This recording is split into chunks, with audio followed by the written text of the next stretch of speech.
Commission des lois. À vous, monsieur le rapporteur.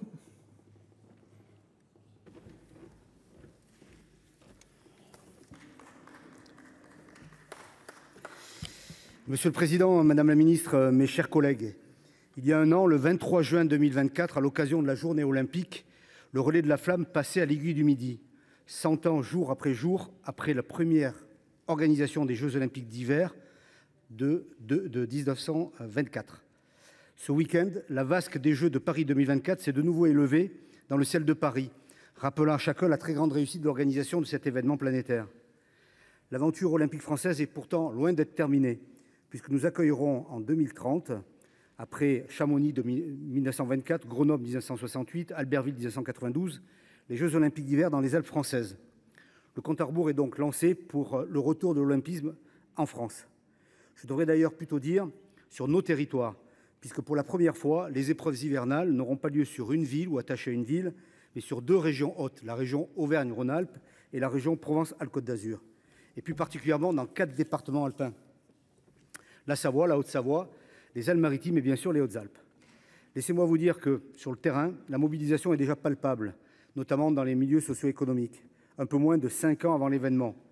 Je pense qu'il sera nécessaire également de mobiliser la population pour l'associer pleinement à cette organisation et à ce beau projet commun.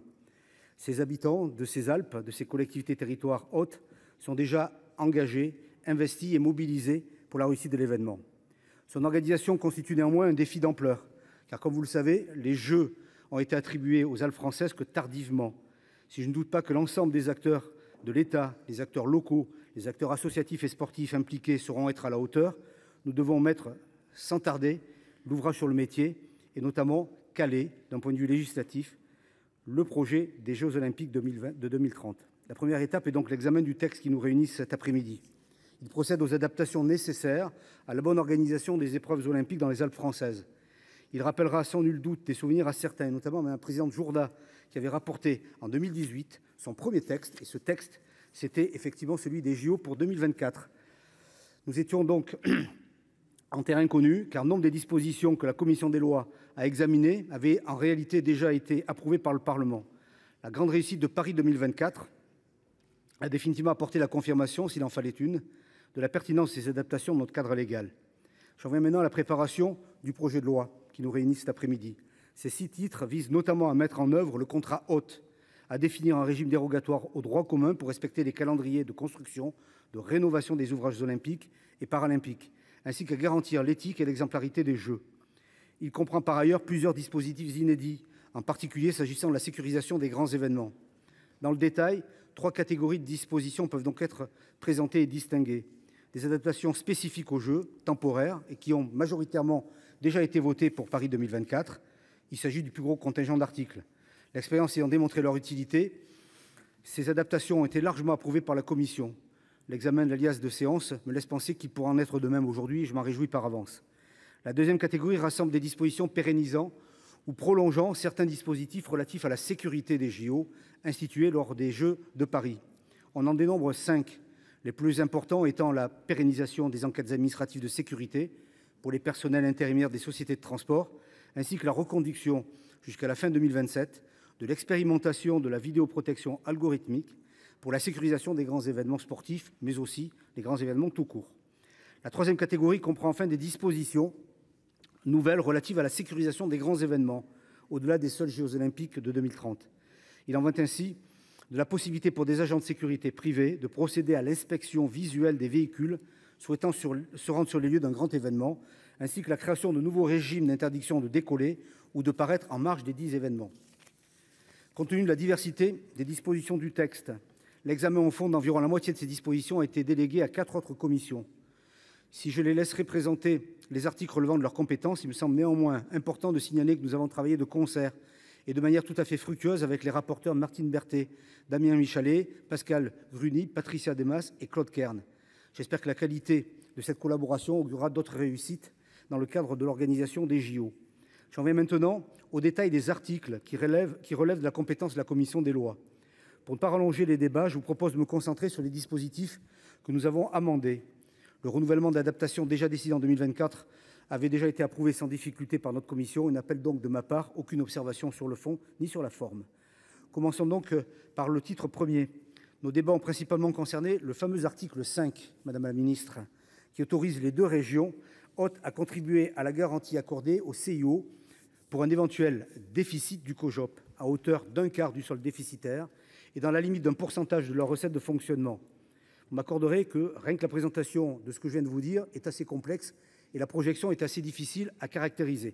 Ceci étant dit, au-delà du fait qu'il n'avait aucun équivalent en 2024, formaliser un tel mécanisme dans la loi nous a semblé prématuré. Les prévisions de déficit sont aujourd'hui inabouties, si bien que la charge qui pourrait in fine peser sur les finances régionales reste largement incertaine.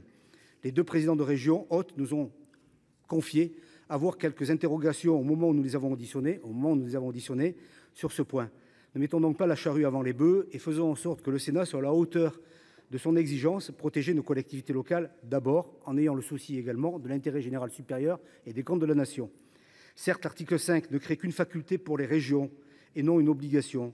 Néanmoins, il consacre de fait une solidarité financière dont les contours réels à ce stade sont incertaines. Nous avons donc supprimé le dispositif à l'initiative de Stéphane Sautarel, auteur de l'article de l'amendement. Nous aurons sans doute de nouveaux débats sur ce sujet puisque le gouvernement a déposé un amendement de rétablissement de ce dispositif. Je précise néanmoins d'ores et déjà que la commission ne pourrait consentir à un retour de ce dispositif dans la suite de la navette que si des éléments de cadrage financier nouveaux et détaillés étaient communiqués par le gouvernement le moment venu. Nous avons donc quelques semaines pour y travailler tous ensemble. J'en viens ensuite au débat que nous avons eu sur les 7 articles du titre 3 attribués à la commission des lois. Nous avons approuvé la reconduction de la procédure de consultation du public par voie électronique, de même que les aménagements aux règles d'urbanisme strictement nécessaires à la bonne préparation des JO et paralympiques.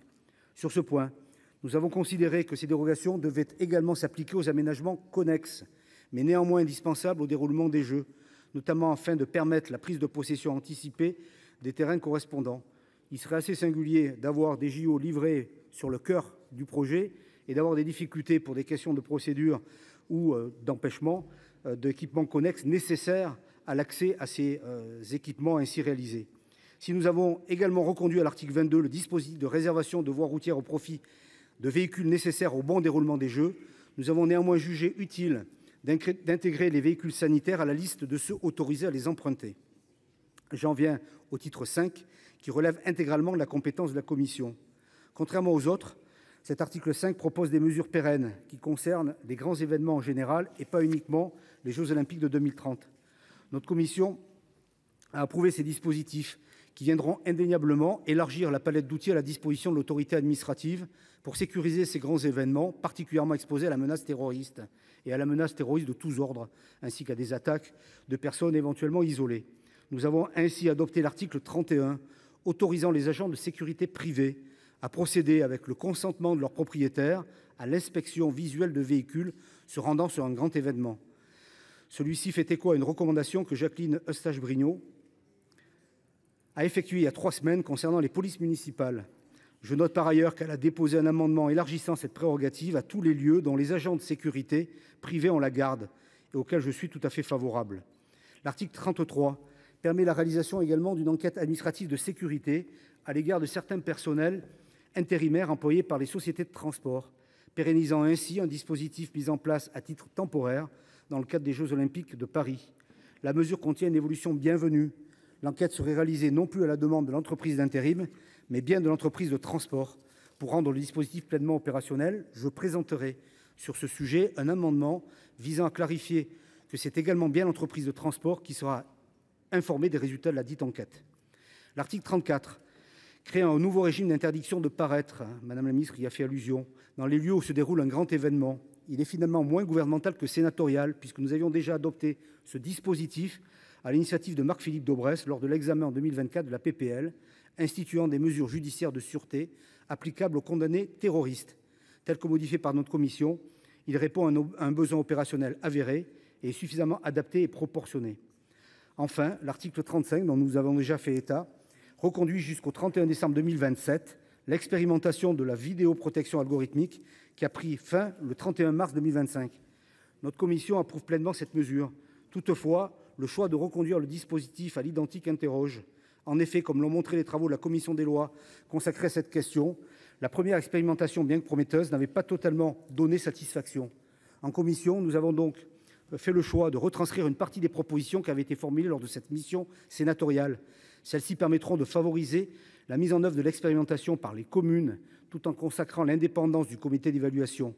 La commission aurait souhaité aller plus loin en permettant sa mise en œuvre en dehors de grands événements et en donnant davantage d'autonomie aux utilisateurs pour le choix des solutions d'intelligence artificielle à expérimenter.